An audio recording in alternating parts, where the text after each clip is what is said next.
Dzień dobry, witam Państwa bardzo serdecznie. Jest 12 Zulhidża 1445 roku po Hidżri, albo octavo decimo juni anno domini bismillesimo vigésimo quarto. Proszę Państwa, po pierwsze chciałem bardzo serdecznie podziękować wszystkim nowym patronom za pojawienie się na Patronajcie. To tylko dzięki Państwa datkom ten kanał ma szansę się rozwijać i być na razie przynajmniej niezależny.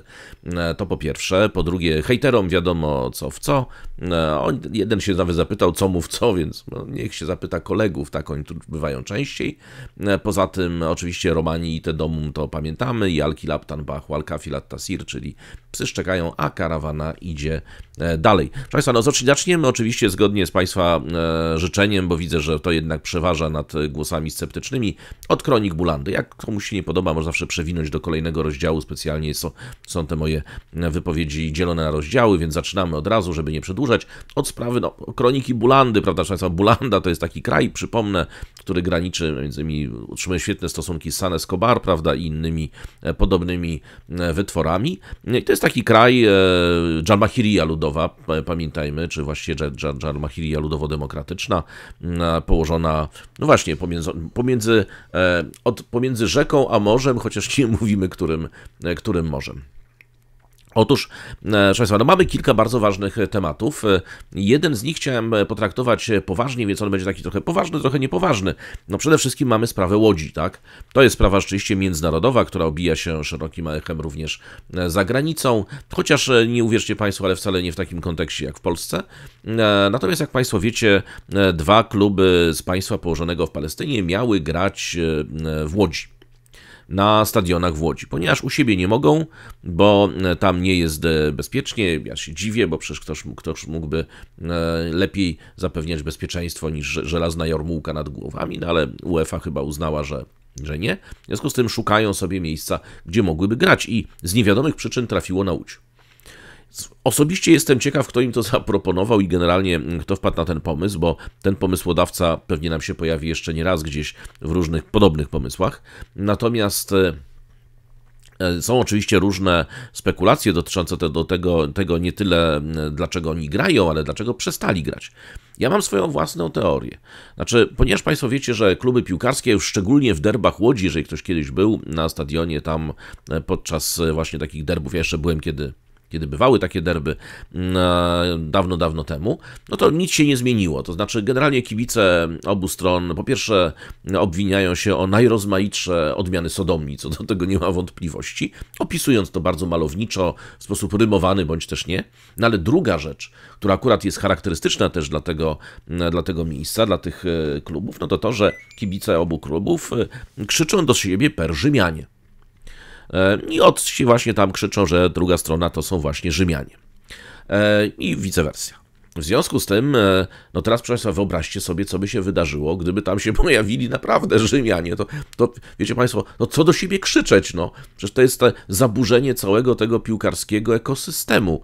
No co, że będą sobie jedni do drugich Eskimosie krzyczeć? Albo Eskimosi, nie wiem, cała Polska was się wstydzi, czy coś takiego? Zupełnie nie brzmi. W związku z tym, moim zdaniem, to jest podstawowa motywacja, to jest właśnie to, żeby to by całkowicie zburzyło całą tę narrację, trzeba byłoby kilkadziesiąt piosenek, skandowań i tak dalej pisać od nowa. Komu się chce. W związku z tym, moim zdaniem, to jest podstawowa motywacja, te inne to są jakieś tam dodatkowo oboczne. No ale w tej sprawie zabrał również głos nasz ulubieniec obok Ben-Gwira, prawda, i jeszcze innych kilku, Katza, czyli pana wczorajszego, i innych takich indywiduów, które sobie państwo położone w Palestynie wydało z siebie w ostatnich latach. Pan ambasador Livne jest taką gwiazdą każdej wypowiedzi.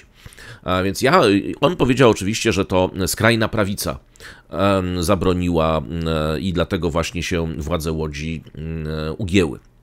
Po pierwsze powstaje pytanie, nie powiedział, która skrajna prawica. Ja chciałem tylko Państwu przypomnieć, że akurat kibice, i to już na poważnie, kibice klubów państwa położonego w Palestynie są właśnie dokładnie podstawą i jądrem tejże właśnie skrajnej prawicy, między innymi tej, która oskarżana jest o zbrodnie na terytoria, na przykład na zachodnim brzegu Jordanu. to jest tak, że na przykład słynna Familia, to się tak nazywa, to są akurat kibice Bejtaru Jerozolima. Otóż w 2022 roku Benny Gantz, ten, który przed chwilą opuścił rząd państwa położonego w Palestynie, a ówczesny minister obrony, przedstawił projekt uznania tych właśnie kibiców za organizację terrorystyczną u nich, w państwie położonym w Palestynie. W związku z tym, jeżeli chodzi o kwestię bezpieczeństwa, to nie jest to tylko kwestia bezpieczeństwa, a jeżeli będą te kluby tutaj rozgrywały swoje mecze, to przecież te hordy owej właśnie skrajnej prawicy, tych właśnie ekstremistów, tych samych ekstremistów, którzy na przykład atakują w tej chwili konwoje z pomocą humanitarną, przyjeżdżaliby tutaj na mecze. Powstaje pytanie, po pierwsze, kto by nie tyle chronił ich przed być może jakimś niebezpieczeństwem, kto będzie chronił Polaków w takiej sytuacji. To jest właśnie to oś wyborców Ben-Gwira, to kibice akurat z Jerozolimy, bo tam jeszcze był jakiś klub z Hajfy, zdaje mi się, więc to tutaj nie wiem, ale to oni właśnie te słynne marsze flag. Co więcej, nawet oficjalnie jest taki jeden z posłów do Knesetu, żądał w ogóle z jakiegoś tam rozwiązania federacji, czy coś takiego, jakieś miał takie daleko posunięte żądania, głównie ze względu na standardowe skandowania na meczach właśnie tamtych klubów, takich postulatów jak na przykład niechaj wasze wioski płoną i tak dalej, tak? Śmierć wszystkim Arabom, no i tam dużo różnych innych ciekawych sformułowań, tak? Więc co więcej, nawet jest wniosek, on chyba cały czas wisi, do UEFA w ogóle wykluczenia Federacji Piłkarskiej Państwa Położonego w Palestynie z UEFA. To też, żebyście Państwo wiedzieli. W związku z tym ściąganie sobie czegoś takiego na głowę i mówienie jeszcze o tym, że to polska skrajna prawica, proszę Państwa, polska skrajna prawica, najbardziej skrajni z posłów, czy w ogóle działaczy politycznych, czy Państwo słyszeliście, żeby jakiś poseł albo któryś z naszych parlamentarzystów, mówię, nawet z tych najbardziej skrajnych, wzywał do jakiejś tam masowej eliminacji ludności cywilnej? Chwalił się, ile osób zabił, tak? Proszę Państwa, więc to w ogóle o jakiej skrajności my mówimy? Więc jeżeli pan ambasador Livne mówi o tym, że jakaś skrajna prawica, to mógł mieć na myśli tylko swoją.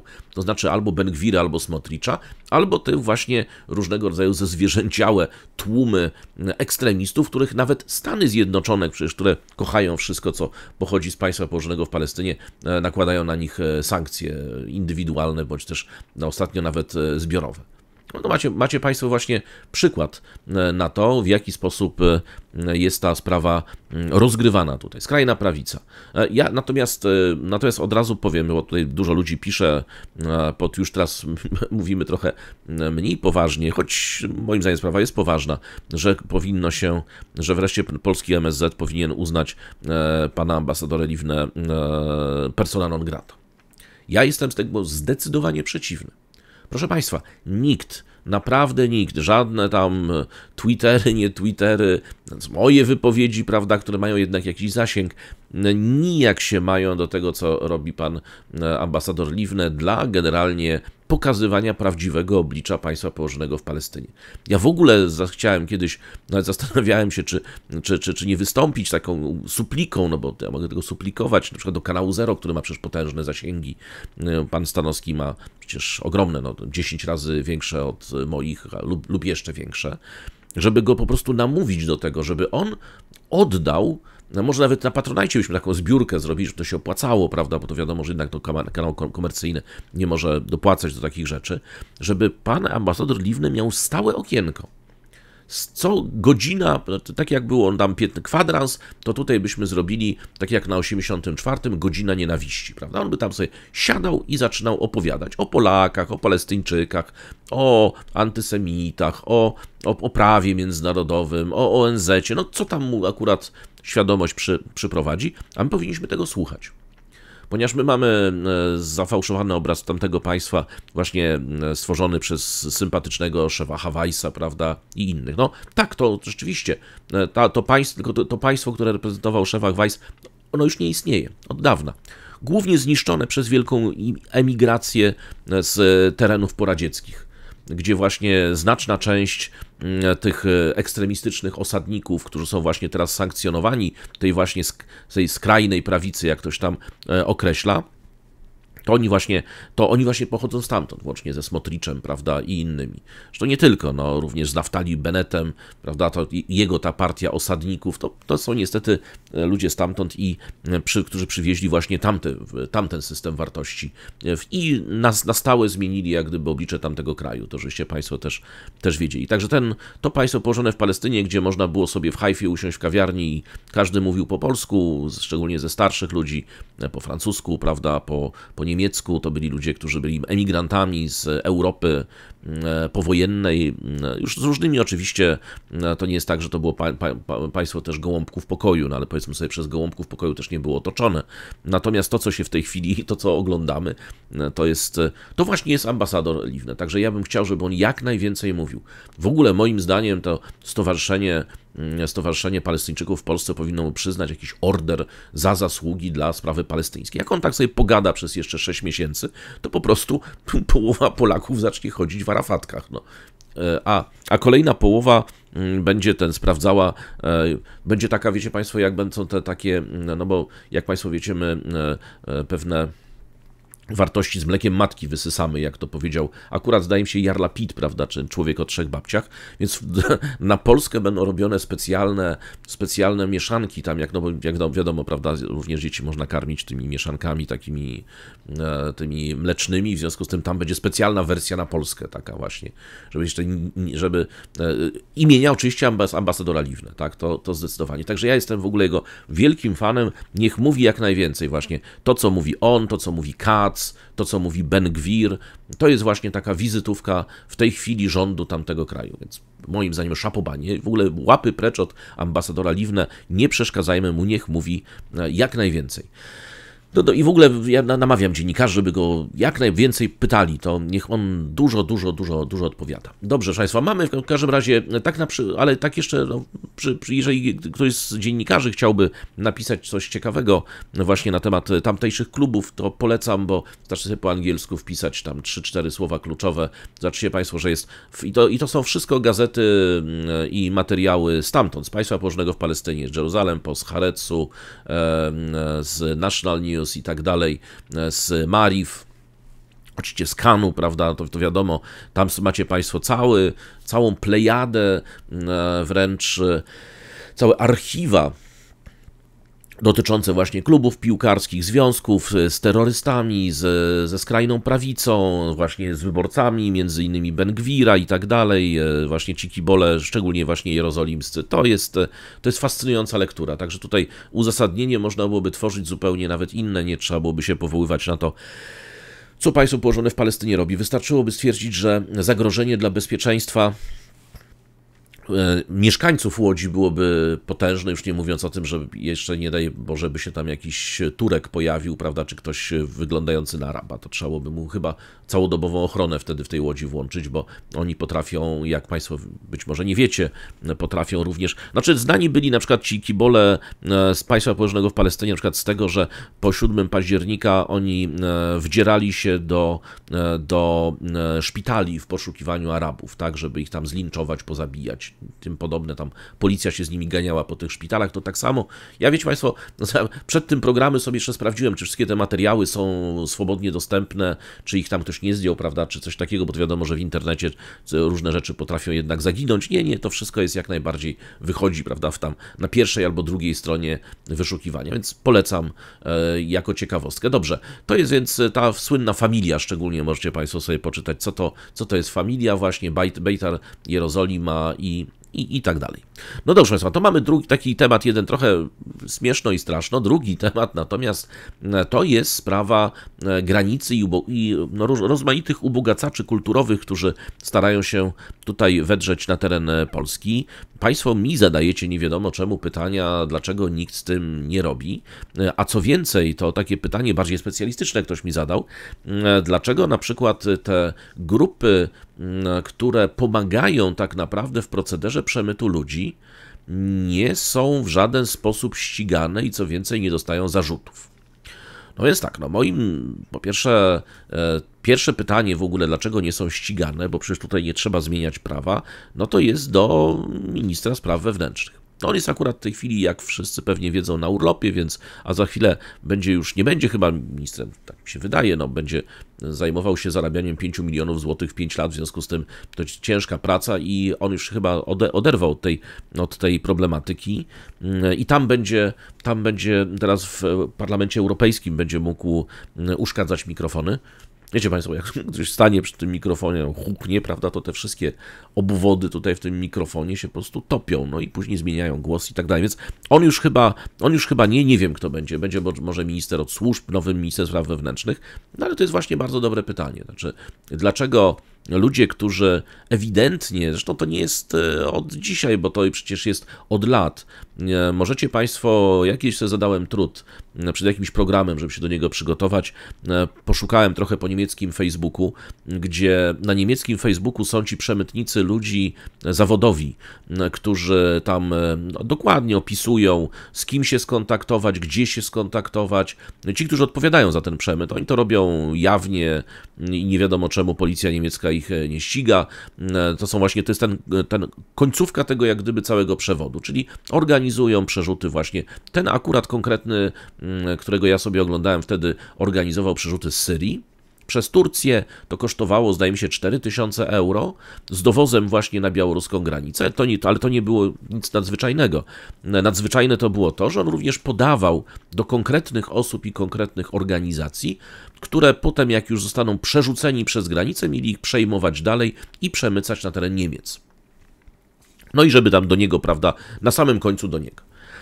I to jest, więc to nie jest coś, więc ja rozumiem, że Polska jako dyktlandia, w Polsce prawo nie obowiązuje, nawet jak się go zmieni, prawda, bo tutaj raz tego prawa nie ma, więc to nie obowiązuje, jak już jest, to też nie obowiązuje, no ale mówię, to jest już pytanie nie do mnie. Niestety ja odnoszę wrażenie, że wtedy, kiedy to jest taki naturalny odruch obronny, no jeżeli zapytacie Państwo jakiegoś polityka obecnie rządzącego, dlaczego się z tym nie robi, no to odpowiedź nie jest taka, no rzeczywiście musimy się tym zająć, tak? Czy macie Państwo rację, no są problemy, bo my tutaj sprzątamy po poprzednikach, ale za 5 minut się tym zajmiemy. Nie, odpowiedź w Polsce jest taka, a tamci przemycili więcej.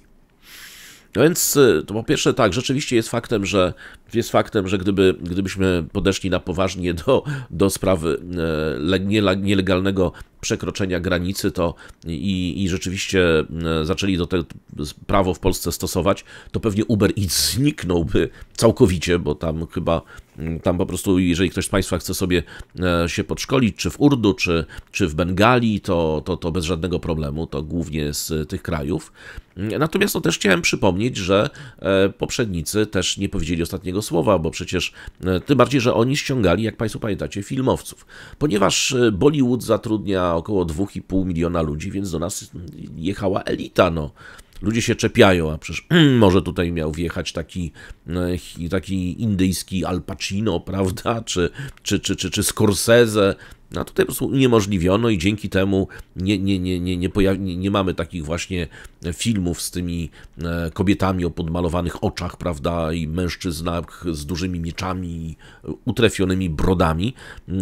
No i właśnie przez to nasze kino cierpi. No, proszę zobaczyć, Bollywood, on tam 1,5 miliarda dolarów zarobiło w ubiegłym roku. Jaki to byłby zastrzyk dla tego Polskiego Instytutu Sztuki Filmowej, czy jak to się nie nazywa, przepraszam, nie znam się, więc nie będę się wypowiadał, ale moim zdaniem to ubogacanie byłoby, no gdybyśmy ściągnęli odpowiednią masę, no trzeba było pewnie to, tutaj żeśmy, jak rozumiem, producenta i reżysera, a przecież jeszcze statyści, dźwiękowcy, prawda, z Bollywoodu i tak dalej.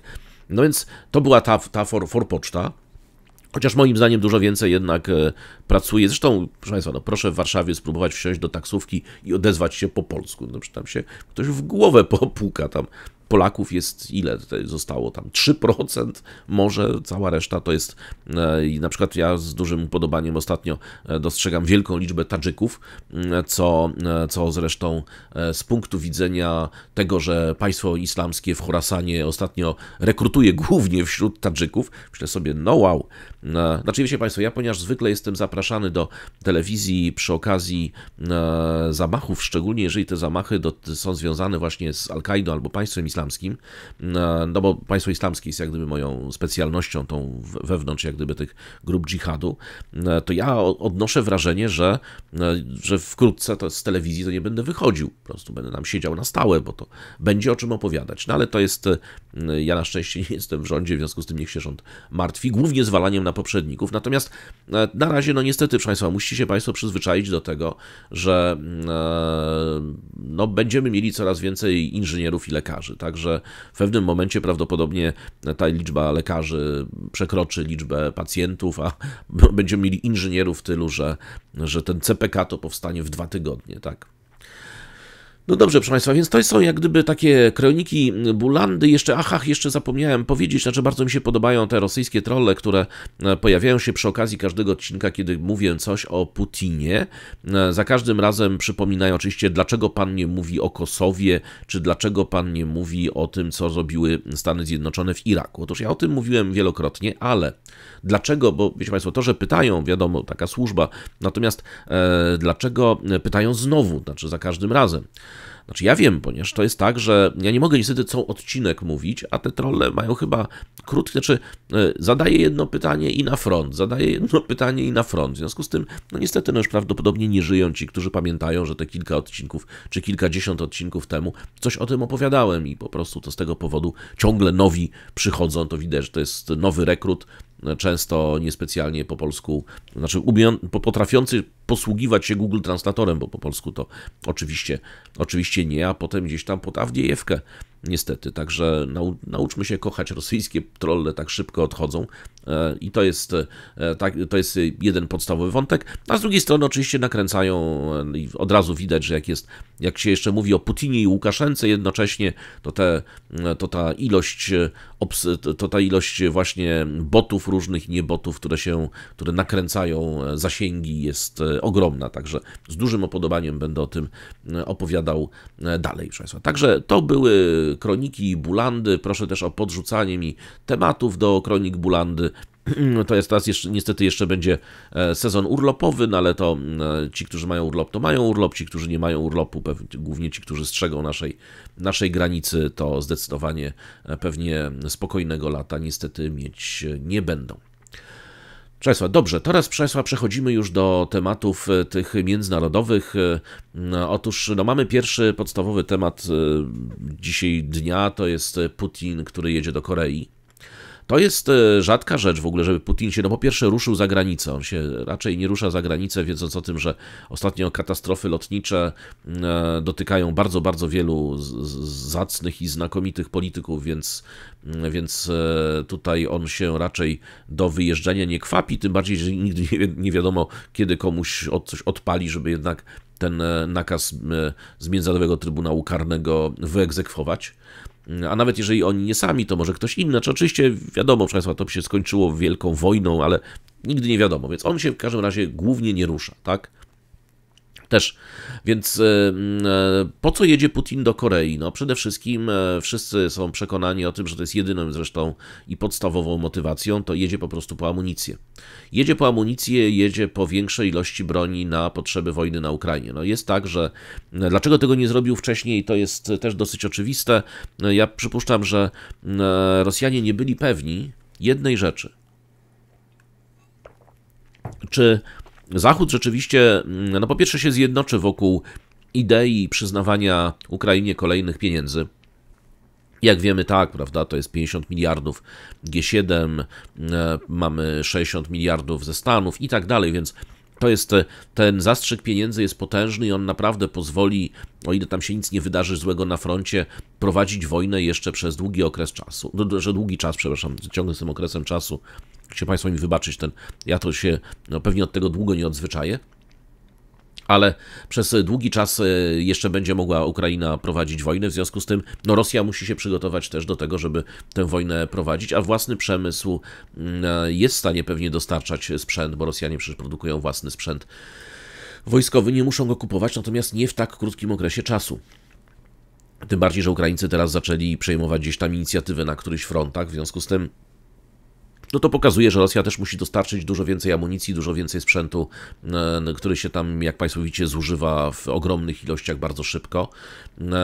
I stąd właśnie wizyta w Korei Północnej, tym bardziej, że Kim Jong-un ma tego sprzętu tyle zgromadzonego, że już tam się nie mieści, tak? Moim zdaniem już tam na plażach się tylko te czołgi, no to już niektóre z gąsienicami w wodzie, bo po prostu powierzchnia czołgów, transporterów opancerzonych i amunicji, gdyby to obok siebie położyć, pewnie przykryłaby nam w tej chwili powierzchnię Korei Północnej, więc tam rzeczywiście jest z czego wybierać. Co prawda rosyjscy, ci tak zwani milblogerzy mówią o tym, że część tej amunicji jest o tyle dobra, bo ona trochę przypomina właśnie taką amunicję do trebuszy, to znaczy burzącą, czyli leci ten pocisk, to nie wybucha, więc jak kogoś trafi w głowę, no to miał pecha, natomiast w innym przypadku nie, no ale coś tam wybucha, w związku z tym tak czy inaczej, tym bardziej, że nie wiemy, czy to chodzi tylko o samą amunicję, być może również o na przykład artylerię, która się też tam Putinowi bardzo mocno kończy, być może czołgi, więc tak czy inaczej Putin jedzie. To jest już drugie spotkanie z Kim Jong-unem w ciągu 9 miesięcy. Wyraźnie mówi się o tym, że tutaj dotyczyć to będzie pogłębienia więzi wojskowych. No, przypomniano, że Putin już był kiedyś raz w Korei, bo był w Korei Północnej w 2000 roku. Wtedy właśnie był pierwszym przywódcą Rosji, a jeszcze wcześniej nawet od Związku Radzieckiego, który złożył wizytę w Korei Północnej. Trzeba pamiętać, że Korea Północna generalnie była strefą wpływów chińskich, w związku z tym ta niechęć Chińczyków do wpuszczania tam Rosjan była wręcz legendarna. No, wiadomo, że Związek Radziecki z Chińską Republiką Ludową jeszcze bardzo mocno konkurował. Wizja marksizmu, znaczy właśnie wizja marksizmu zmieniona przez maoistów była wprost konfrontacyjna w stosunku do marksizmu-leninizmu promowanego przez Związek Radziecki i tak dalej, prawda? Związek Radziecki miał swojego sojusznika Wietnam, Chiny miały właśnie swojego sojusznika Koreę Północną. No tak czy inaczej Putin właśnie docenia przede wszystkim rosnące znaczenie strategiczne Korei Północnej. Korea Północna ma swój własny program rakietowy, który jednak się rozwija średnio, bo tam cały czas jest jeszcze w fazie testowej. Widać, że te rakiety częściej wybuchają niż lecą. I to jest coś, czego na pewno potrzebuje Korea Północna, czyli rosyjskich technologii rakietowych, tak żeby... nie wiem, na ile Państwo o tym wiecie, to już taka ciekawostka, ale generalnie jest tak, że proces innowacyjny, szczególnie w takich miejscach, które wymagają które nie pozwalają, znaczy można oczywiście coś rozebrać i próbować złożyć ponownie, ale to rzadko kiedy działa, to Chińczycy to robili przez lata, natomiast taki proces innowacyjny jest niesamowicie kosztowny, czasochłonny, wymagający naprawdę miliardów dolarów i to w różnych właśnie dziedzinach, no szczególnie w takich dziedzinach pionierskich, właśnie takich jak technologie rakietowe, też, proszę Państwa, robienie własnych silników samochodowych też nie jest, jak się okazuje, takie proste. Nie każdy to potrafi od początku zaprojektować, więc jest bardzo wiele takich dziedzin, w których oczywiście bycie innowatorem jest obarczone ogromną ilością błędów i bardzo, bardzo długim procesem testowania kolejnych rozwiązań. Więc tutaj można sobie zrobić błyskawiczny skrót, przejmując różne rozwiązania od Rosji, więc to jest na pewno co. Zresztą przy poprzedniej wizycie, jak chciałem przypomnieć, bo o niej opowiadałem,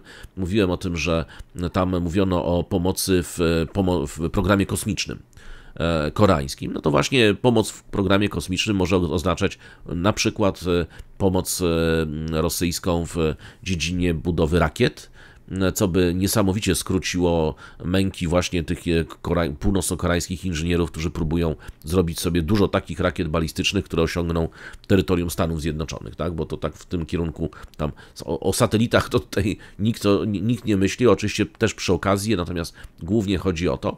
I właśnie po to Putin tam ma pojechać, tym bardziej, że przypomnijmy, on zapowiedział, że oni bardzo chętnie będą pomagali od tej pory krajom, które są wrogie wobec Stanów Zjednoczonych, czy generalnie Zachodu w różnych miejscach, w odwecie za to, że Zachód dostarcza, nie tylko dostarcza, ale również pozwala na używanie tej bardziej zaawansowanej broni przeciwko Rosji na Ukrainie. Więc to jest tak, że przypomina prasa rosyjska, że we wrześniu ubiegłego roku Kim spotkał się już z Putinem na Dalekim Wschodzie Rosji, no a dla Kima jest to rzadki moment, ponieważ no, generalnie Korea Północna jest krajem objętym bardzo restrykcyjnymi sankcjami i to jest możliwość, krótko mówiąc, dla Kima i wzmocnienie takich więzów z Rosją, ominięcia tych sankcji.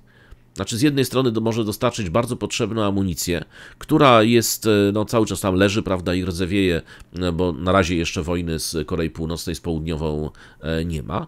No a z drugiej strony Korea bardzo często potrzebuje, oprócz oczywiście tych nowoczesnych technologii, na przykład wojskowych, również bardziej trywialnych rzeczy, takich jak na przykład żywność, której Rosja ma w nadmiarze i ma problemy z eksportem, więc dostarczenie jej do Korei nie stanowi na pewno dla Rosji żadnego problemu. Czy może zbożem płacić za amunicję i to czy tam za broń bez żadnego problemu.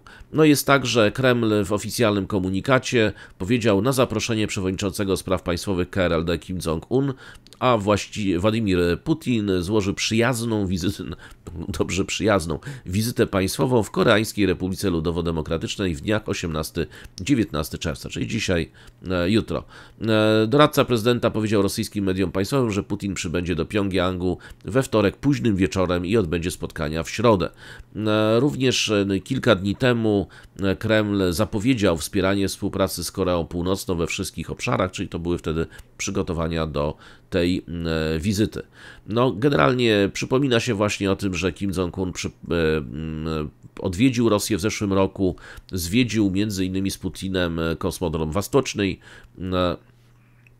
No i przypomina się również, że w miarę przeciągania się wojny na Ukrainie, już szczególnie tej perspektywy tej wojny, która może potrwać jeszcze rok, 2 albo 3, tym bardziej jeżeli Rosja by chciała zrealizować swoje ambitne cele zajęcia na przykład całego Zaporoża, prawda, czy całej Chersońszczyzny, że Rosja potrzebuje właśnie pilnie dużych ilości broni konwencjonalnej, zwłaszcza pocisków artyleryjskich.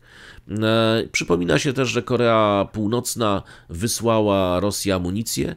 To jest, mówi się, nie wiadomo jakiej wartości, bo przecież to nie są publikowane dane, no mówi się generalnie o tysiącach kontenerów transportowych. To twierdzi głównie wywiad Korei Południowej, śledząc po prostu te transporty.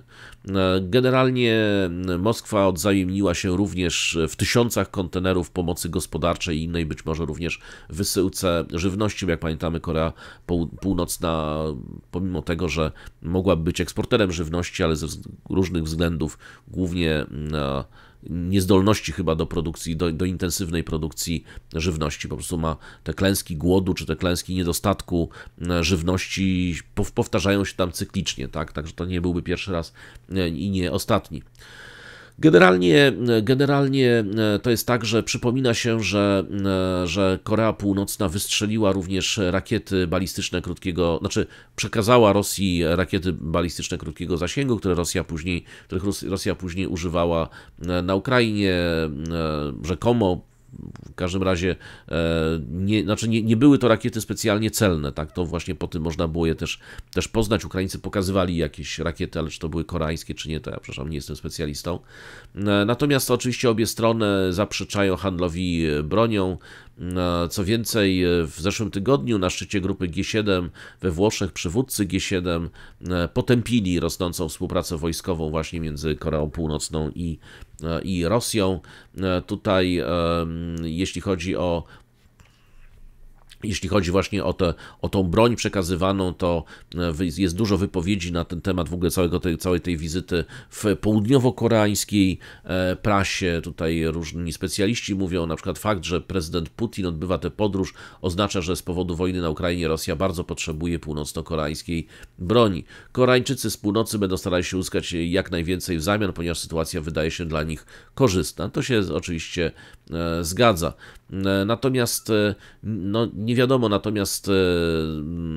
o co jeszcze chodzi Kimowi i o co się jeszcze może zwrócić. No i pojawiają się oczywiście spekulacje.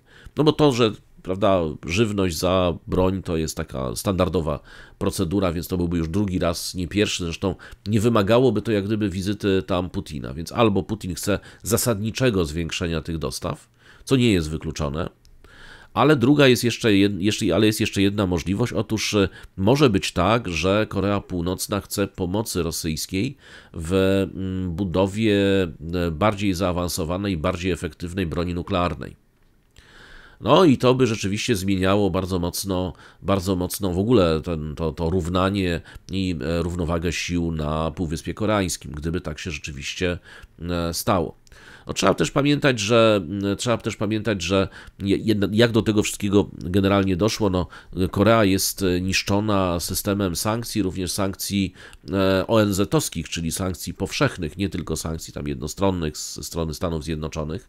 No i ta gospodarka północno-koreańska rzeczywiście jest w stanie permanentnej zapaści. Znaczy, to jest tak, że to jest kraj, który sobie radzi z permanentnym, głębokim kryzysem gospodarczym właśnie ze względu na tą powszechną blokadę dostępu do rynków, do technologii i tak dalej. Czyli jakoś funkcjonuje. To nie jest tak, że tych sankcji nie da się obchodzić, no ale zawsze to jest bardzo kosztowne, skomplikowane i tak dalej. W związku z tym rozwinęła również Korea w ramach szantażowania południa swój własny program broni nuklearnej i no, za każdym razem, zresztą to jest, proszę Państwa, standard, już nie ma co o tym opowiadać, Państwo na pewno o tym wiecie, to jest standardem, że najpierw Korea Północna grozi, jutro będzie wojna, potem do tej pory Korea Południowa mówiła, dobrze, dostarczymy wam te 5 wagonów ryżu, już wojny nie ma, prawda, kochamy się jak przejemy te 5 wagonów ryżu, to w tym momencie wracamy do jak gdyby stałej retoryki i znowu zamiast powiedzieć, skończy nam się ryż, prosimy o dokładkę, to mówimy, no i będzie wojna, prawda? Więc to mniej więcej tak wygląda, ta retoryka, ona jest znana od lat i nikt na nią już na poważnie nie zwraca uwagi. Przypomina się, że w 2019 roku Trump próbował taką bezpośrednią dyplomacją rozwiązać konflikt koreański. To się mu nie udało, pomimo tego, że mówił, że mu się udało. Co więcej, Kim wtedy zintensyfikował nawet swój program nuklearny i z fazy testowej już przeszedł do produkcji. Prawdopodobnie ma co najmniej 10 bomb atomowych. To zdecydowanie wystarczy na, no, powiedzmy, zasadniczą zmianę pola bitwy, gdyby doszło jednak do wojny Korei Północnej z Południową. Co więcej, przypomina się, że Korea Północna jest jednym z nielicznych krajów, które poparły otwarcie inwazję Putina na Ukrainę, bo większość jednak nawet sojuszników rosyjskich wypowiadało się w sposób dosyć neutralny. Co więcej jeszcze, tutaj podczas zeszłorocznej podróży do Rosji Kim właśnie mówił wtedy, wzniósł taki toast cytowany właśnie przez agencję właśnie za Putina, za jego świętą walkę przeciwko bandzie zła na Zachodzie. No więc to jest jak gdyby podstawowa sprawa dotycząca tego jak to będzie przebiegało. No będziemy mieli pewnie jutro wieczorem będziemy mieli komunikat już oficjalny, to jeszcze do tego wrócimy. Natomiast no w tej chwili wiemy tylko tyle, że Departament Stanu Stanów Zjednoczonych w poniedziałkowym oświadczeniu powiedział, pogłębianie współpracy wojskowej między Rosją a Koreą Północną to tendencja, która powinna wzbudzić ogromne zaniepokojenie wszystkich zainteresowanych utrzymaniem pokoju i stabilności na Półwyspie Koreańskim, utrzymaniem globalnego reżimu nieproliferacji i wspieraniem narodu ukraińskiego w obronie wolności i niepodległości przed brutalną inwazją Rosji. No, z drugiej strony zawsze pojawia się pytanie, czy Putin jest do tego stopnia już przymuszony jak gdyby do tego, żeby kupować za wszelką cenę broń, że rzeczywiście zgodzi się na jakieś duże ustępstwa w dziedzinie broni nuklearnej. Trzeba pamiętać, że taka Korea nie jest do końca przewidywalnym krajem, zresztą Chińczycy mieli z nimi wielokrotnie ten sam problem, że to jest niby państwo jest w domenie chińskiej, natomiast Kimowie czują się do tego stopnia silni, że oni nie konsultują tych wszystkich połajanek z południem i tych wszystkich prowokacji ze stroną chińską. Zresztą parę razy właśnie pamiętam, że za czasów Trumpa szczególnie Chińczycy byli mocno przerażeni tym. Zresztą oni wydali wtedy takie bardzo ważne oświadczenie, że oni oczywiście będą bronili Korei, ale wtedy, kiedy Korea zostanie ewidentnie zaatakowana przez południe bądź też przez Stany Zjednoczone. Ale w innych przypadkach nie. To był komunikat nie tylko dla Zachodu, ale również dla Korei, żeby zdawała sobie sprawę, że jak ona rozpocznie wojnę, to Chiny wcale nie muszą się w nią włączać po stronie Korei. Także tutaj ten romans z Kimem niby do Rosji daleko, ale nigdy nie wiadomo. Znaczy zawsze tą rakietę można przestawić w kierunku Moskwy. Jak się coś Kimowi nie spodoba, to nie jest jednak zrównoważone państwo, to nie jest jednak państwo przewidywalne dla wszystkich. Więc ja przypuszczam, że raczej Putin będzie, jeżeli czymś będzie handlował, to raczej technologiami rakietowymi i ewentualnie właśnie tą pomocą gospodarczą, szczególnie pomocą żywnościową, tym bardziej, że i tak zawsze może z Białorusi dostarczyć od Łukaszenki, prawda, 500 000 kontenerów z ziemniakami, prawda. Niech się odzwyczajają od ryżu, tylko jedzą coś normalnego. No dobra.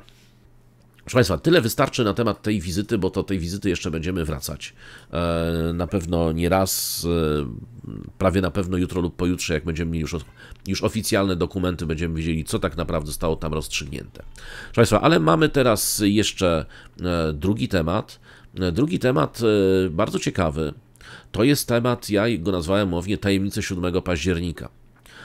To jest temat, ja będę musiał znowu mówić omówieniami, bo znowu mam szansę, że mi obetną zasięgi, ale to jest tak, że Kan News to jest i generalnie coś, co się nazywa tamtokrajowa władza nadawcza, tak, czyli media państwowe, tak, to powiedzmy sobie tak, w kraju położonego w Palestynie oczywiście, opublikowały wczoraj informacje o raporcie, który oni widzieli, natomiast nie opublikowali samego raportu, tylko informacje o nim. To jest raport, który został datowany jest na 19 września, czyli na 3 tygodnie przed atakiem 7 października, który został przygotowany przez jednostkę wywiadu wojskowego numer 8200, czy 8200. To jest tak, że od razu powiedzmy sobie, jaka jest teza, bo to jest najważniejsze.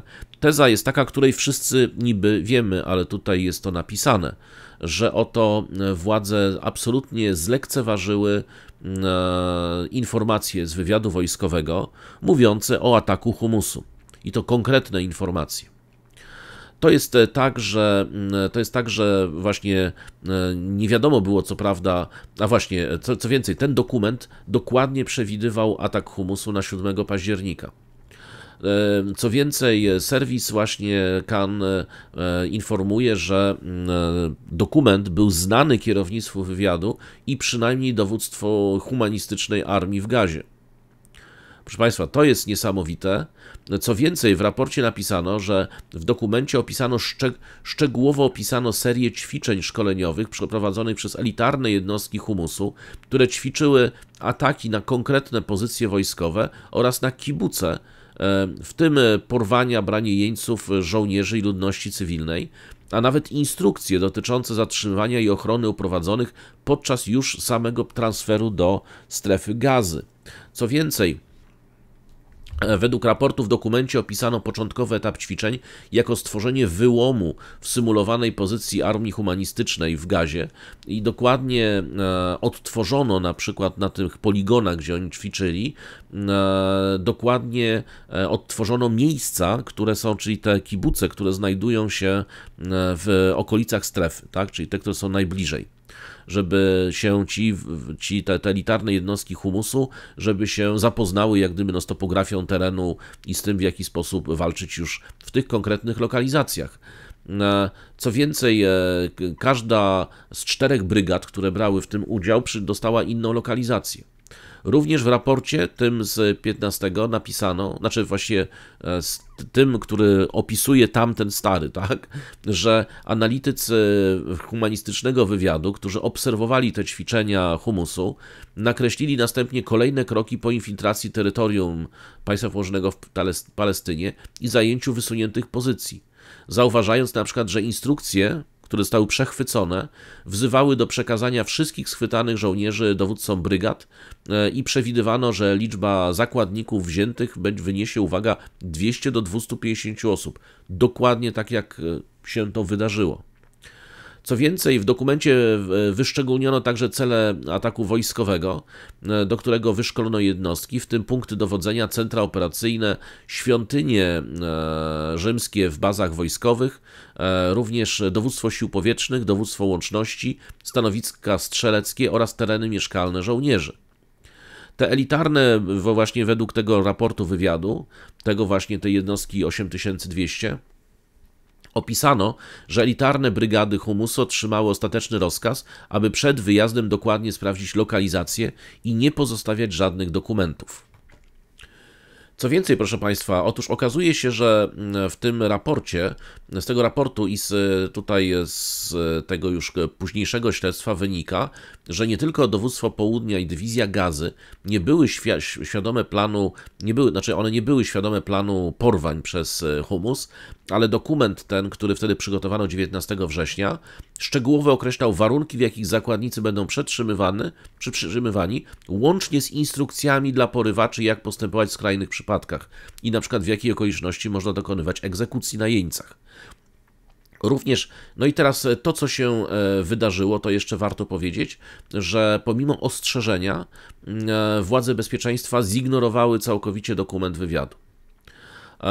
Co więcej, tutaj w tym, o czym opowiadano w mediach tamtokrajowych, dodano, że przed wybuchem wojny 7 października establishment obronny, prawda, czyli ci wszyscy związani z armią, przechwalali się nową, inteligentną barierą bezpieczeństwa, która właśnie obejmowała naziemne i podziemne systemy technologiczne. No właśnie, co jeszcze powiedziano, co jeszcze wiadomo z tego, co powiedział Khan. Ja mam tu jeszcze drugi materiał, właśnie jeszcze nowszy. Otóż, no właśnie ten sposób wzięcia zakładników to powiedziałem.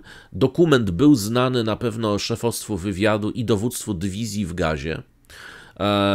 Według kanału Khan właśnie ten dokument tak mówił dokładnie o ćwiczeniach elitarnych sił Izz-ad-Din al-Qassam, dokładnie 200-250 porwanych.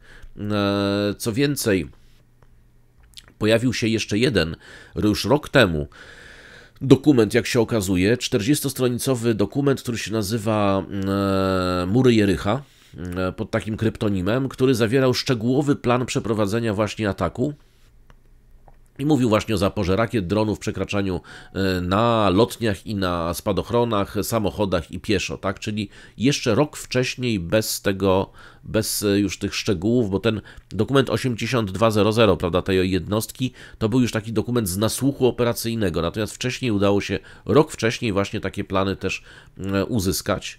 Natomiast wtedy było to tak mało, uznawano to za tak mało prawdopodobne, że rzymscy urzędnicy wywiadu ograniczyli wtedy podsłuchiwanie bezprzewodowej komunikacji humusu i doszli do wniosku, że jest to strata czasu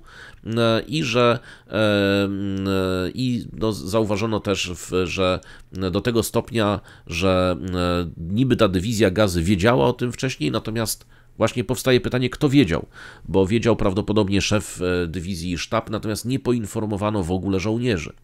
Co okazuje się, że większość tych żołnierzy po prostu spała w swoich sypialniach, wtedy kiedy Humus już wkraczał do ich baz. No, kanał 12 powiedział też, że przeprowadzono właśnie sprawdzenie w bazach dywizji Gazy w środę rano, 72 godziny przed niespodziewanym atakiem Humusu i też przeprowadzono szkolenie dla wszystkich stanowisk wojskowych w dywizji Gazy. Natomiast generalnie tylko jeden posterunek jak gdyby nie został zaskoczony, natomiast wszystkie inne były absolutnie zaskoczone i w ogóle nieprzygotowane, nie było żadnego stanu gotowości, nie było praktycznie wartowników, w związku z tym tam sobie Humus wjechał tam, gdzie chciał. Co jeszcze warto powiedzieć? No dobrze, proszę Państwa, to tyle jest, jeżeli chodzi o sam raport, ale to nie jest clou problemu, tak? No, o raporcie wiemy, czyli krótko mówiąc, jest tak, że było wiadomo, na chwilę przed atakiem nie zrobiono nic, nie poinformowano żołnierze byli całkowicie zaskoczeni, spali sobie, nie było wartowników, tam jeden posterunek tylko się bronił, cała reszta w ogóle nic nie zrobiła, po prostu sobie Humus przez nich przejechał i pojechał dalej. Natomiast oczywiście powstaje pytanie, no dobrze, no ale kto wydał rozkaz albo kto zablokował tak naprawdę poinformowanie tych wszystkich jednostek, no wystawiając tych ludzi na strzał, na śmierć, prawda, bądź na ewentualne porwanie. I otóż to jest właśnie druga ciekawostka. Otóż w tej chwili w państwie położonym w Palestynie, to już można powiedzieć z pełną odpowiedzialnością, trwa rozgrywka, delikatnie mówiąc, między armią i tym ekstremistycznym rządem. Ja nie sądzę, żeby doszło do zamachu stanu takiego jak w innych państwach bliskowschodnich, choć wielu sugeruje, że to byłoby najprostsze i najłatwiejsze. Moim zdaniem cała sprawa zostanie załatwiona w sposób bardziej charakterystyczny dla dojrzałych demokracji, czyli grą teczkami, krótko mówiąc, i grą hakami. To jest tak, że proszę zobaczyć, że w ciągu naprawdę bardzo, bardzo krótkiego okresu czasu mamy ujawnienie takiego raportu z jednej strony, prawda, ten raport się pojawia, który wskazuje, że wiadomo było na pewno przed 7 października. Z drugiej strony generałowie wydają rozkaz pauzy humanitarnej, czyli wiecie Państwo, to jest masowa operacja tak zwana OWD, czyli obrona własnej, której ewidentnie dowództwo armii broni się w ten sposób ewentualnie przed zarzutami, przed Hagą. I to ma wyglądać w ten sposób, że będą zwalali to na właśnie czynnik polityczny, że proszę bardzo, oni wreszcie wypowiedzieli posłuszeństwo i zrobili pauzę humanitarną, żeby ludność tam cywilna się mogła ewakuować ze strefy walk, a tutaj z drugiej strony rząd mówi, że nic o tym nie wiedział, a co więcej jeszcze kontestuje to i w ogóle grozi tam jakimiś dymisjami tym żołnierzom, którzy przecież postępują zgodnie z konwencją haską. Nawet jeszcze nie z genewską, nawet z haską, prawda, czyli taką klasycznie jeszcze konwencją prawa wojny. Bo zresztą ta właśnie kwestia dotycząca pauz, możliwości wyjścia ludności cywilnej z obleganego miasta i tak dalej, to jest jedna z najstarszych instytucji zwyczajowego właśnie prawa wojennego, więc tutaj armia robi coś takiego. I mamy właśnie nagle ten przeciek tego raportu. No, proszę Państwa, no to jest tak, że oczywiście są dwie teorie, one są uprawnione. Oczywiście może to być przypadek, a tutaj, Państwo, to jest Bliski Wschód, prawda? W takich sprawach już przypadków nie ma. To jest tak, że albo po prostu rozpoczęła się bardzo brutalna walka i armia będzie chciała za wszelką cenę odsunąć tych ekstremistów od władzy, no, dostarczając po prostu opinii publicznej, również międzynarodowej, a i swojej własnej kolejne dokumenty, które kompromitują ten rząd. I to kompromitują jeszcze w takich, nie tylko w sprawach takich dotyczących spraw międzynarodowych czy takich humanitarnych, ale również w sprawach właśnie dotyczących 7 października, bo przypomnijmy, że tam ten Yahu Natan robi wszystko, żeby śledztwa w tej sprawie nie było. Odpowiem Państwu notabene, że kolejnym przejawem tego jest młody Yahu Natan, Yair. To jest Yahu Natan, to jest to w porównaniu z Tatusiem i Ben-Gwirem, to tamci są po prostu jakimiś łagodnymi lewicującymi demokratami. On jest na prawo od Ben-Gwira, moim zdaniem, jeśli chodzi o teksty. Notabene bezpiecznie siedzi sobie w Miami, chroniony przez Shin Bet, żeby mu tam ktoś krzywdy nie zrobił i pewnie chodzi o własnych obywateli. Oczywiście uchylając się od służby wojskowej, co przypomina radośnie cały czas opozycja. I stamtąd pisze i tweetuje, w związku z tym to warto sobie poczytać, co tweetuje. Notabene, no wszyscy twierdzą, że tweetuje w uzgodnieniu z papą. To nie jest tak, że po prostu papa ma takiego właśnie rzecznika prasowego. W sumie dobrze, władza z ojca na syna dziedziczona może miałaby przejść. Otóż to jest to samo dokładnie, co opowiada Yahu Natan, albo sugeruje Yahu Natan. Zresztą w ogóle ten konflikt między armią a Yahu Natanem i jego rządem, no już jest w tej chwili jawny, tak? Znaczy te buldogi pod dywanem się nie mieszczą, prawda? Tam już widać, że ten dywan za chwilę spadnie i sobie poobserwujemy, co obie strony potrafią i właśnie te przecieki dokumentów są tego znakomitym przykładem. Otóż Yair Netanyahu zasugerował, że generalnie masakra z 7 października to jest wynik zdrady stanu ze strony oficerów armii. Tak na marginesie mogło też tak być. Tutaj właśnie tego nie wiadomo. To jest tak, że po decyzji Sądu Najwyższego o zamrożeniu śledztwa, które kontroler państwowy, czyli taki NIK, prawda, ich w sprawie postępowania IDF-u i Shin Betu przed i po 7 października, bo to Sąd Najwyższy postanowił, Jair Netanyahu napisał na Twitterze: jeśli nie było zdrady stanu, dlaczego tak bardzo boją się posiadania niepodległości? Organy zewnętrzne sprawdzają, co się stało, tak? Zamiast jednak zaszokować się, czy generalnie jakoś potępić syna, no Netanyahu nie zareagował. Potem w weekend Netanyahu zamieścił wideo, na którym szef sztabu Armii Humanistycznej Herz Halevi i dyrektor Shin Betu Ronen Bar oraz ustępujący, tak jak gdyby dyrektor wywiadu wojskowego Aaron Haliwa zostali nazwani 3 śmiertelnymi porażkami tego państwa, tak? Notabene to było w tym samym czasie starszy Yahu Natan publicznie właśnie wyśmiewał i poniżał swojego właśnie szefa sztabu oraz dyrektora Shin Betu. W zeszłym miesiącu również Yahu Natan zamieścił wideo, na którym zamaskowany mężczyzna podający się za rezerwistę wojskowego groził ministrowi obrony, czyli Galantowi, masową odmową wykonania rozkazów, jeżeli kontrola nad strefą Gazy zostanie przekazana Humusowi albo autonomii palestyńskiej, a nawet powiedział coś, że jeżeli tak będzie, to dojdzie do wojskowego zamachu stanu. Ten film został później usunięty. W związku z tym to pokazuje, że tam ta walka między Yahu Natanem a armią po prostu się rozwija, ale dzięki temu dostajemy bardzo ciekawe, dobre materiały, które sobie obie strony wyciągają, no właśnie również w związku z 7 października. Tak żebyście Państwo wiedzieli, mamy zaostrzenie walki wewnętrznej w państwie położonym w Palestynie. Wczoraj według organizatorów 150 000, według tych, którzy oglądali te wideo kilkanaście tysięcy, według stołecznej warszawskiej policji 15 osób, to jest władz ratusza warszawskiego 15 osób, brało udział w demonstracji przeciwko Yahu Natanowi, domagając się jego ustąpienia, a policja jak zwykle łagodnie interweniując, 9 osób, w tym lekarz znowu z uszkodzonym wzrokiem. Notabene tym razem, wiecie Państwo, ponieważ ci lekarze, którzy są tam w tym tłumie, oni mają wyraźnie oznaczenia, znaczy mają pomarańczowe kamizelki z dużymi emblematami, że oni są z pogotowia ratunkowego po prostu. W związku z tym widać, jak policyjna polewaczka precyzyjnie trafia w twarz stojącej notabene samotnie, nie to żeby w tłumie przez przypadek, stała tam samotnie kobieta lekarka, której uderzono tym najsilniejszym strumieniem prosto w twarz. Ona ma podobno uszkodzony wzrok, więc nie wiadomo, czy będzie mogła dalej być lekarzem. I to są właśnie zabawy Ben Gwira w tej chwili już z własnymi obywatelami. Proszę zobaczyć, to już nie są Palestyńczycy.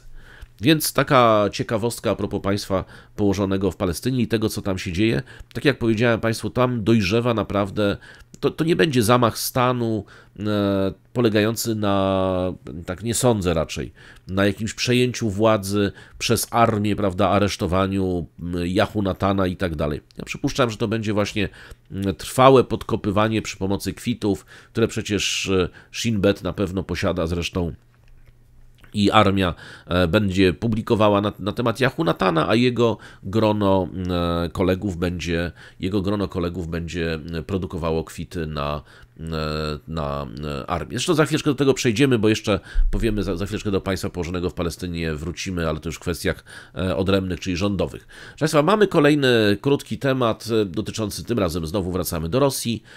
Otóż prezydent Rosji podpisał dekret w sprawie zwolnienia ze stanowiska i ze służby wojskowej osób w Ministerstwie Obrony Federacji Rosyjskiej. Otóż w ramach czystek w MON-ie Putin odwołuje przedstawicieli dawnego reżimu Szojgu, tak, w MON-ie i mianuje na to miejsce bardzo ciekawe osoby, bo proszę zobaczyć, znaczy to jest w tym szaleństwie pewna metoda. Właśnie kto został mianowany, bo to jest ciekawe. Ja tu Państwu, ponieważ jest to słabo opisywane w mediach, ja po prostu sięgnąłem już do źródeł oficjalnych rosyjskich, więc to jest tak, zgodnie z podziałem uprawnień w Departamencie Wojskowym będziemy mieli tak, Pawła Michajłowicza Fratkowa, powołanego na to stanowisko dekretem prezydenta Federacji Rosyjskiej i do niego należeć będą kwestie zarządzania majątkiem, zasobami gruntowymi, a także budowa obiektów na potrzeby Ministerstwa Obrony Federacji Rosyjskiej i Gospodarki Narodowej. Fradkow posiada w tych obszarach znaczne doświadczenie zawodowe, zdobyte podczas dotychczasowej pracy w Federalnej Agencji Zarządzania Majątkiem oraz w administracji prezydenta Federacji Rosyjskiej, czyli jego człowiek od spraw zarządzania infrastrukturą. Pierwszy wiceminister obrony Federacji Rosyjskiej Leonid Władimirz Gornin, który przed powołaniem pełnił funkcję pierwszego wiceministra finansów Rosji i odpowiadał za politykę budżetową w zakresie Państwowej Służby Wojskowej i organów ścigania oraz porządku i obronności państwa. Dekretem prezydenta Federacji Rosyjskiej nadzoruje cały zakres zagadnień finansowych w Departamencie Wojskowym Wsparcia Sił Zbrojnych Federacji Rosyjskiej. Jego głównymi celami jest zwiększenie przejrzystości przepływów finansowych i zapewnienie efektywnego wydatkowania środków budżetowych. Kolejne. Wiceminister obrony Federacji Rosyjskiej Anna Jewgeniewna Cywiliewa, to jest notabene spokrewniona z Putinem, dekretem prezydenta Federacji Rosyjskiej będzie odpowiedzialna za organizację wsparcia socjalnego i mieszkaniowego dla personelu wojskowego, przekształcenie i przeniesienie wszystkich powiązanych procesów w Departamencie Wojskowym na nowy poziom jakościowy. Ten obszar działalności jest jej dobrze znany z doświadczeń w tworzeniu i zarządzaniu działalnością Fundacji Obrońców Ojczyzny, interakcji z Ministerstwem Obrony Federacji Rosyjskiej, z którym będzie nadzorować na swoim nowym stanowisku. I jeszcze deputowany Dumy Państwowej z obwodu krymski, to za chwileczkę jeszcze to. Co się dzieje, to znaczy co się wydarzyło w Rosji? Otóż to wszystko wskazuje, zarówno odwołanie, prawda, Szojgu, powołanie nowego ministra, jak i te nominacje, mówią nam tak naprawdę dwie rzeczy na pewno. Po pierwsze, Putin zamienia to, co tam jest w MON-ie, na swoich ludzi, co do tego nie ma wątpliwości, wszystkie te osoby są z nim związane, są na pewno wierne, są to osoby jemu podporządkowane. To jest pierwsza sprawa, ale druga, proszę zwrócić uwagę, że bez względu na to, czy tam jest spokrewniony ktoś, czy nie, to są to wszystko osoby, które mają doświadczenie w zarządzaniu finansami, co sugeruje właściwie dwie rzeczy. Pierwsza, że to, co mówią od zawsze ci wszyscy milblogerzy, szczególnie rosyjscy, to zresztą mówił Prigorzyn, prawda, jak jeszcze oddychał i tak dalej, że oto tak naprawdę znaczną część niepowodzeń rosyjskich od początku tej wojny jest spowodowana tym, że tradycyjna wschodnia korupcja powodowała, że ta rosyjska armia właśnie na fakturach wyglądała na znakomitą, a w rzeczywistości wyglądała jak wyglądała.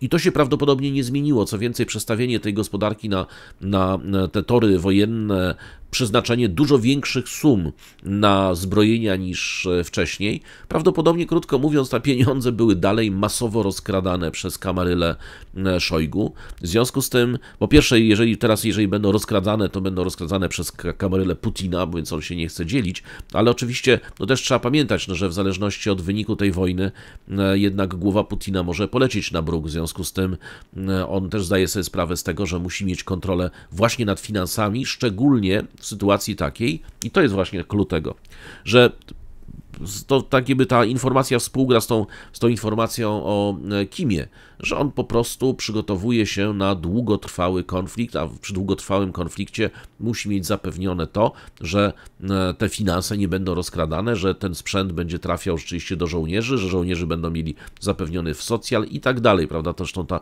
jego właśnie kuzynka, ta Cywiliewa, ma za to odpowiadać. Znaczy, to nie znaczy, że nie będą kraść, tylko mówię, że po pierwsze będą kraść pod jego kontrolą, czyli jego ludzie, a po drugie pewnie w sposób taki, żeby jednak więcej trafiało do armii niż do prywatnych kieszeni, co będzie już pewnie być sukcesem. Zresztą to warto powiedzieć, że tutaj chyba obie strony mają dokładnie ten sam problem, bo przecież podobne czystki w MON-ie, może nie obsadzanie kuzynkami, ale podobne czystki przecież w MON-ie robił też Zełenski, stwierdzając, że jednak tam ilość, no właśnie, powstaje pytanie, jak niewielki, znaczy chodzi o zwiększenie procenta wydatków na wojnę, które miałyby trafiać na wojnę, tak, żeby ten balans między tym, co zostanie rozkradzione, a tym, co trafia rzeczywiście na fronty, zmienił się na korzyść być może frontów. Może nie dużo, ale jednak trochę, więc to jest mniej więcej taka motywacja. Natomiast są właśnie chciałem powiedzieć, że sobie wypisałem reakcje, no niestety te reakcje są jeszcze wczesne, więc tutaj dużo ich nie ma, pewnie teraz w ciągu dnia pojawia się więcej.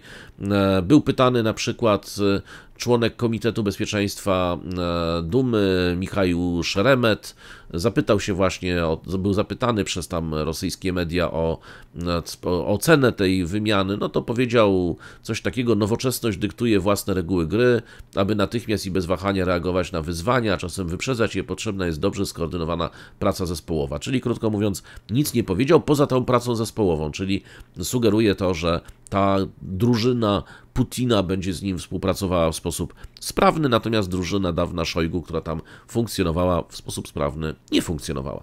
No i to jest jak gdyby, no i oczywiście tam mówił jeszcze o tym, że oni są menadżerami wysokiego szczebla, że udowodnili swoją skuteczność i tak dalej, ale też trzeba zaznaczyć, że wszystkie te osoby, które są w tej chwili mianowane, to są tacy, no, to nie są wojownicy, to są bardziej osoby bliższe pozycji głównego księgowego. Czyli ewidentnie widać tutaj, że tam musi się dziać strasznie niedobrze, jeśli chodzi o finansowanie, o w ogóle finanse rosyjskiej armii, no szczególnie w obliczu sankcji, prawda, wyrzeczeń, przesunięcia budżetu właśnie w kierunku wydatków wojennych, no to nic dziwnego, że chcą mieć nad tym kontrolę. Skala musiała być poważna, jeżeli aż tak głębokie zmiany Putin przeprowadza.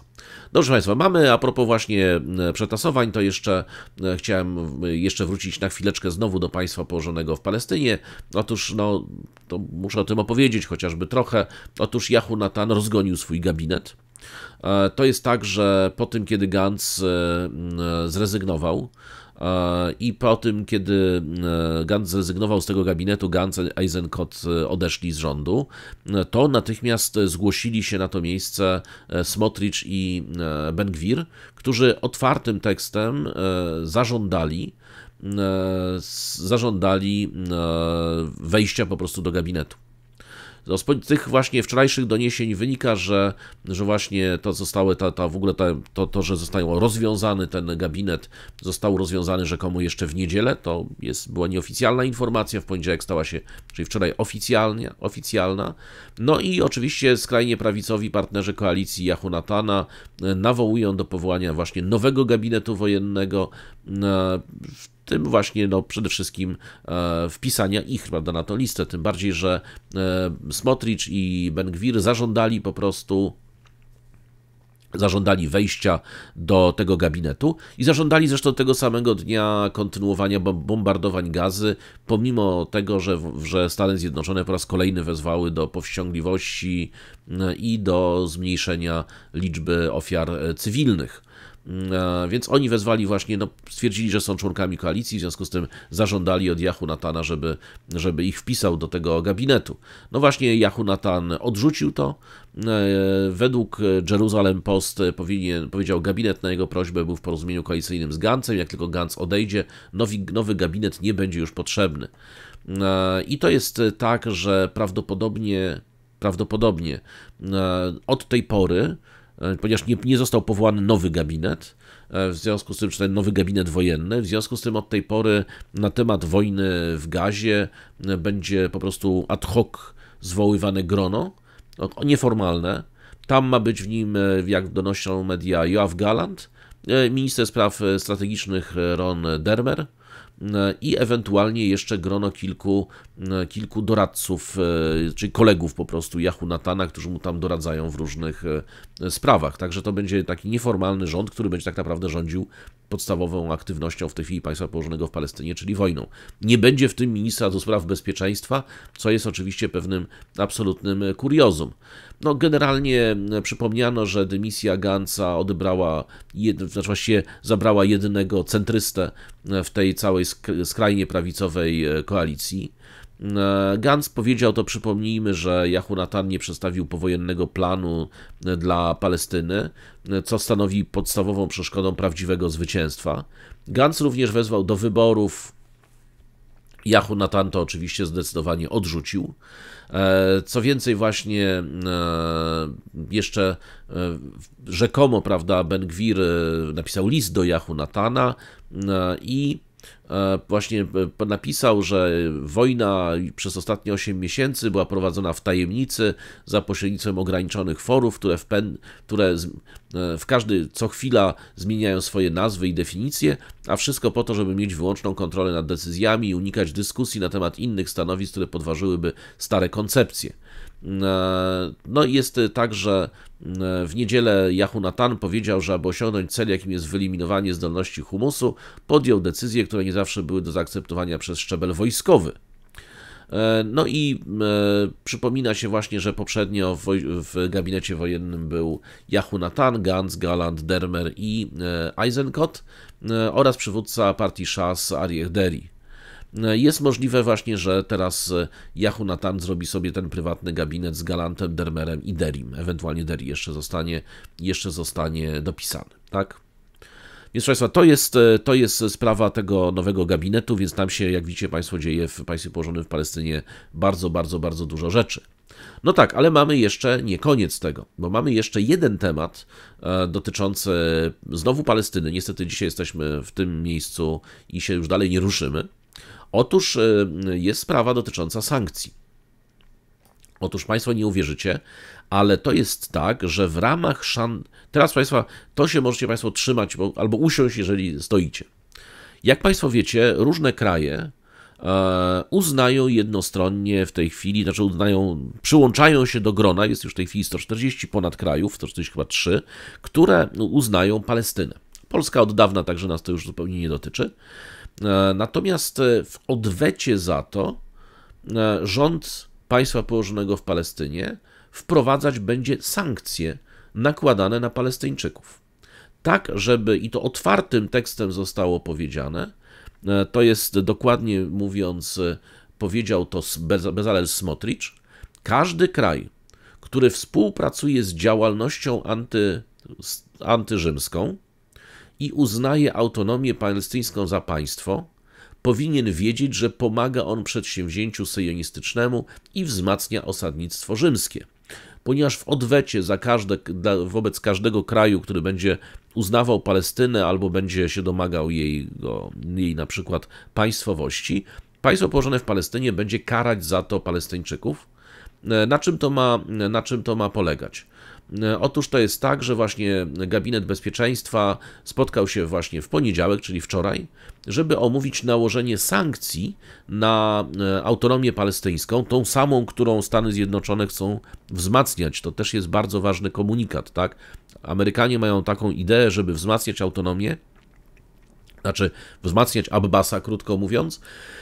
Po pierwsze, żeby nie doszło do intifady na zachodnim brzegu, a po drugie, żeby na tej wzmocnionej, być może przebudowanej, uzupełnionej jeszcze o kogoś autonomii palestyńskiej, oprzeć zarządzanie całą Palestyną. To jest amerykański pomysł. W związku z tym w odpowiedzi na to rząd państwa położonego w Palestynie rozmawiał na temat kolejnego osłabiania autonomii palestyńskiej. Chodzi oficjalnie o działalność antyrzymską na forum ONZ-u oraz sądów międzynarodowych w Hadze. Kancelaria Jehonatana podała, że propozycje obejmują kroki mające na celu wzmocnienie porozumień oraz w odpowiedzi na fakt, że właśnie kilka krajów zdecydowało się na uznanie państwa, znaczy na uznanie Palestyny. Smotrich, który od tygodni próbuje przeforsować sankcje, ale właśnie poniedziałkowy gabinet, od razu powiem, zakończył się brakiem decyzji, podczas gdy minister obrony i prokurator generalna poprosili o więcej czasu na zbadanie konsekwencji. Czyli krótko mówiąc, prokurator generalna sprawdza znowu, czy będzie kolejny wniosek do Trybunału w Hadze o zbrodnie wojenne, bo to są oczywiście zbrodnie wojenne, żeście Państwo nie mieli wątpliwości, to spełnia wszystkie, to co oni tam próbują robić, to spełnia wszystkie definicje. Między innymi przesiedlanie własnej ludności na teren okupowany, to jest klasyczna zbrodnia wojenna, więc tutaj ta Baharaf Miara, ona za każdym razem później dostarcza informacji, prawda, czy będzie kolejny pozew, czy też nie. Jehonatan poinstruował ich, żeby zakończyli przegląd do następnego posiedzenia Gabinetu Bezpieczeństwa i wtedy będzie głosowanie. Wczoraj wieczorem w oświadczeniu prasowym Smotrich powiedział, że oprócz sankcji zaproponował utworzenie, uwaga, 4 nowych nielegalnych osiedli na zachodnim brzegu, czyli tam, gdzie mieszkają Palestyńczycy, dodając, że wierzy, że wszystkie jego propozycje zostaną wkrótce zatwierdzone. Wczoraj propozycji nie poddano pod głosowanie ze względów technicznych, ale spodziewam się, że premier zgodnie z ustaleniami zajmie się nimi jeszcze w tym tygodniu. Powiedział właśnie też, każdy kraj, który współpracuje z działalnością antyrzymską i uznaje autonomię palestyńską za państwo, powinien wiedzieć, że pomaga on w przedsięwzięciu syjonistycznym i wzmacnia osadnictwo rzymskie. No bo to będzie w odwecie robione, czyli kolejny kraj uzna, to ci znowu przesiedlą sobie tam 10 000 Rzymian, tych właśnie radykalnych osadników i gdzieś wyrzucą z ziemi 10 000 Palestyńczyków. W poniedziałek omawiano także kilka innych propozycji, m.in. doradca bezpieczeństwa narodowego Tzachi Hanegbi, który był właśnie odpowiedzialny za zebranie tych wszystkich propozycji, powiedział, że jedną z sugestii jest pogorszenie stosunków z krajami, które uznały państwo palestyńskie, w tym Hiszpanią, Norwegią i Irlandią. Ale Katz się podobno nie zgodził, ale tylko dlatego, że nie był wcześniej poinformowany o pomyśle. Także będą jeszcze jakieś akcje przeciwko Irlandii, Norwegii i Hiszpanii, państwa położonego w Palestynie, między innymi, że tam nikogo nie zabiją im. Co więcej, jest kolejny pomysł, dotyczy anulowania wszystkich zezwoleń na podróż VIP, które umożliwiają wyższym urzędnikom autonomii przekraczanie przejść granicznych. Kolejny pomysł dotyczy bezpośrednie sankcje finansowe na urzędników autonomii palestyńskiej oraz ich rodziny, czyli do 6. pokolenia, tak? Poza tym jeszcze omawiane natomiast w poniedziałek sankcje, obejmowały sankcje indywidualne, ale nie sankcje, które by szkodziły samej autonomii palestyńskiej, bo tego nie chcą Amerykanie, tak? Co więcej, wskazali również ministrowie obradując, wskazali, że w ciągu 2 miesięcy zostanie zakończony przegląd prawny, dyplomatyczny i bezpieczeństwa konsekwencji budowy przez Palestynę rezerwatów przyrody w obszarze B, czyli części zachodniego brzegu, który znajduje się pod kontrolą rzymską, bezpieczeństwa, ale palestyńską kontrolą cywilną. Smotrich przedstawił jeszcze swoje propozycje. Otóż obejmują one natychmiastowe zwołanie Najwyższej Rady Planowania dla kontrolowanych przez państwo położone w Palestynie części zachodniego brzegu w celu zatwierdzenia, uwaga, 10 000 nowych domów w osiedlach, w tym w kontrowersyjnym obszarze E1 między Malech Adumin a Jerozolimą. Zażądał także ustanowienia nowego właśnie porozumienia, czyli odnowienia relacji dyplomatycznych, trzeba to inaczej powiedzieć, nowego nakreślenia zakresu stosunków wzajemnych z każdym krajem, który jednostronnie uznaje państwo palestyńskie. Moim zdaniem powinni zerwać te stosunki z każdym krajem, wtedy Livne wyjedzie, tak? Ale wtedy to już jest wiadomo. 140 krajów mogą zrywać stosunki, mogą nawet założyć sankcje. Ja nawet był zwolennikiem, żeby koniecznie nałożyli sankcje na te wszystkie kraje. No i właśnie również Smotrich zażądał, w związku z uznaniem przez Norwegię państwa palestyńskiego, zażądał anulowania tych programu norweskiego, w ramach którego część wpływów z palestyńskich podatków trafia do Norwegii i to jest tak, że to jest część, która miałaby być jak gdyby przechowana w depozycie do zakończenia wojny. No, generalnie to jest tak, że również oczekuje się jednak, on jeszcze zapowiedział kolejne sankcje już faktyczne, które zapowiedział w zeszłym miesiącu, kiedy zamroził transfer dochodów podatkowych do autonomii palestyńskiej i wstrzymał również rządowe ubezpieczenie dla tamtokrajowych banków utrzymujących stosunki handlowe, czyli ubezpieczających transakcje handlowe z autonomią palestyńską. Także tak wygląda odwetowa działalność i to jest ze wczorajszego posiedzenia rządu państwa położonego w Palestynie. Żebyście Państwo wiedzieli, że to jest tak, że każde działanie na przykład Unii Europejskiej czy krajów europejskich, które będzie w jakiś sposób pomagało Palestyńczykom, zapowiedział rząd państwa położonego w Palestynie, że będzie mścił się po prostu bezpośrednio na Palestyńczykach za to.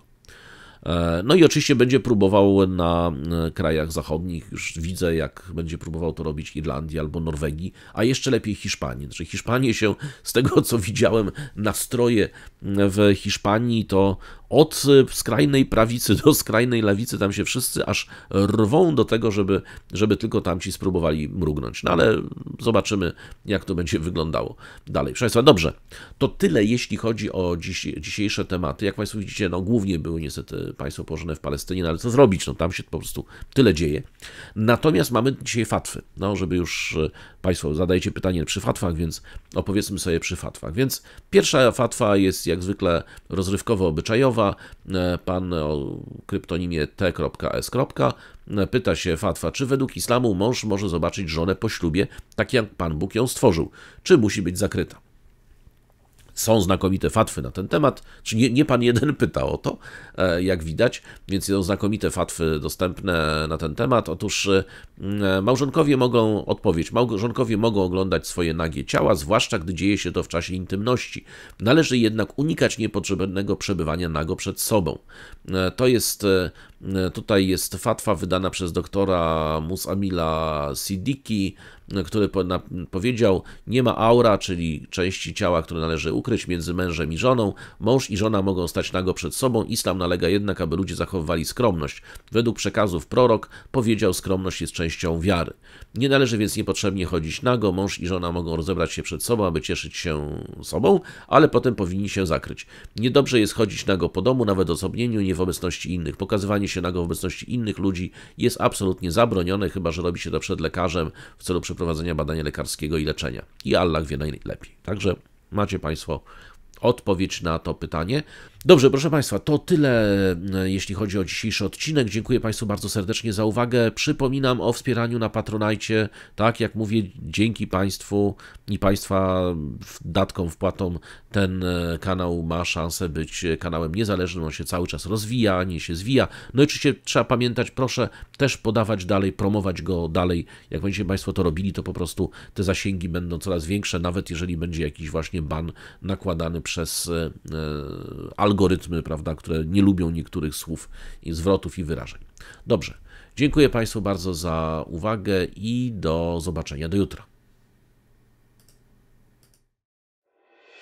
Last night, U.S. military forces carried out a series of airstrikes in Syria.